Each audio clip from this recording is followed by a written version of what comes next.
সালামু আলাইকুম। আরও একটি লং ভিডিওতে আপনাদের স্বাগতম। আজকে আমি খুব সহজভাবে ফ্রেঞ্চ ফ্রাই কীভাবে বানাবেন সেই রেসিপিটা নিয়ে চলে এসেছি। কোনো রকম আলু সিদ্ধ ছাড়া, আলুর ভর্তা ছাড়া ফ্রেঞ্চ ফ্রাই রেডি হয়ে যাবে। চলেন তাহলে রেসিপিটা জেনে নিই। প্রথমে আমরা আলুগুলোকে লম্বা লম্বা করে কেটে নিব। দেখতেই পাচ্ছেন লম্বা করে কেটে নিয়েছি। এখন আমি সব ধরনের মশলা এখানে দিব। প্রথমে দিয়েছি কাঁচা মরিচ বাটা। আমি একেবারে ঘরোয়া পদ্ধতিতে এই ফ্রেঞ্চ ফ্রাই বানানোর চেষ্টা করেছি। আপনাদের ভালো লাগলে অবশ্যই রেসিপিটি শেয়ার করবেন। এখন দিলাম হলুদ গুঁড়ো। আমার মা যেভাবে বানিয়ে আমাদের খাওয়াতো ঠিক সেভাবে আপনাদের সামনে আজকে রেসিপিটি নিয়ে চলে এসেছি। এখানে কিছু আমি গরম মশলা ইউজ করেছি এবং জিরা গুঁড়োও ইউজ করেছি, সাথে কিছু গোলমরিচ গুঁড়ো। এরপর স্বাদ মতো লবণ দিব। এখানে আমরা আরও একটি উপকরণ অ্যাড করব, সেটা আমি সবার শেষে বলতেছি। আমি আবারও বলতেছি, একেবারে ঘরোয়াভাবে এই ফ্রেঞ্চ ফ্রাই রেসিপিটি আমি নিয়ে এসেছি। যদি কারো ভালো লাগে অবশ্যই রেসিপিটি শেয়ার করবেন।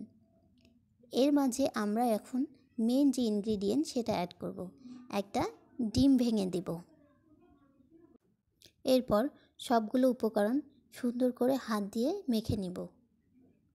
একটু সময় নিয়ে মেখে নিতে হবে, একেবারে হাত দিয়ে সুন্দর করে মেখে নিতে হবে যাতে সবগুলো উপকরণ আলুগুলোর মাঝে পৌঁছে যায়। যারা ফ্রেঞ্চ ফ্রাই খেতে পছন্দ করেন কিন্তু বানাতে ইচ্ছে করে না, তারা অবশ্যই আমার এই রেসিপিটি ফলো করতে পারেন। খুব সিম্পলভাবে এবং ঘরোয়াভাবে ফ্রেঞ্চ ফ্রাই বানানোর চেষ্টা করেছি, তাই বাসায় ছিল আটা, সেই আটাই এখন আমি অ্যাড করলাম। একেবারেই ভিন্নভাবে বানানোর চেষ্টা করেছি, আশা করছি আপনাদের ভালো লাগবে। এখন একটু সুন্দর করে ম্যারিনেট করে নিতে হবে। আটাগুলো যাতে প্রত্যেকটা আলুর গায়ে সুন্দর করে লেগে যায় সেভাবে একটু সাবধানে মাখিয়ে নিতে হবে। একটু ধীরে ধীরে এবং সময় নিয়ে সুন্দর করে মাখিয়ে নিতে হবে। দেখতেই পাচ্ছেন আমাদের মাখানো শেষ। এখন আমরা তেল গরম করে একটা একটা করে ভেজে নিব। এখন আমরা তেল ঢেলে দিচ্ছি। পরিমাণ মতো তেল নিয়ে নিব। তেল একেবারে গরম করে নিতে হবে, হাই হিটে তেল গরম করে নিতে হবে। ভাজা পোড়ার একটা কমন নিয়ম হচ্ছে, যখন আপনি কোনো ভাজা পোড়া করবেন তখন তেলটা একটু হাই হিটে করে নেবেন। তারপর যখন জিনিসটা আপনি তেলে দিবেন সেই সময় চুলার আঁচ কমিয়ে দেবেন। মিডিয়াম ফ্লেমে করে দিলে জিনিসটা ফ্রাই করতে সুবিধা হয় এবং পুড়ে যায় না। প্রথমে আমরা তেল গরম করে নিয়েছি, তারপর একটা একটা করে আলুর এই পিসগুলো দিয়ে দিচ্ছি। এই সময় কিন্তু চুলার আঁচ আমরা মিডিয়াম করে রেখেছি। তারপর হালকা লো করে দিব।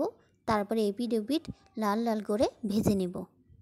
অবশ্যই চুলার আওয়াজ কম করে রাখবেন, তাহলে কিন্তু আলুগুলো সুন্দর করে সিদ্ধ হবে এবং ভিতরে সিদ্ধ হবে এবং উপর থেকে অনেক ক্রিস্পি হবে এবং মুচমুচে খেতে হবে। একটা একটা করে আমি ভেজে নিচ্ছি উলট পালট করে। চুলার আওয়াজ একটু কম করে রেখেছি। একেবারে ঘরোয়া পদ্ধতিতে এবং একেবারে ভিন্নভাবে। এভাবে কেউ ফ্রেঞ্চ ফ্রাই বানিয়েছে কি না আমি জানি না, আমি কখনো ইউটিউব ফলো করিনি। মায়ের কাছ থেকে যেভাবে শিখেছি ঠিক সেভাবেই আমি চেষ্টা করেছি বানানোর জন্য। আপনাদের ভালো লাগলে, রেসিপিটি ভালো লাগলে অবশ্যই লাইক, কমেন্ট এবং শেয়ার করে আমাদের পাশে থাকবেন। একেবারে ইউনিকভাবে বানানোর চেষ্টা করেছি। খেতে কিন্তু দুর্দান্ত সুস্বাদ হয়েছিল এবং দেখতেও অসাধারণ হয়েছিল। দেখতেই থাকেন। আমি একটু সময় নিয়ে ভিডিওটি করার চেষ্টা করেছি যাতে ফুল রেসিপিটা আপনারা দেখতে পারেন। আলুগুলোও ভিতর থেকে অনেক সুন্দর সিদ্ধ হয়ে গিয়েছিল আর মুচমুচে হয়েছিল এবং কালারটাও হয়েছিল মাশাআল্লাহ অনেক সুন্দর।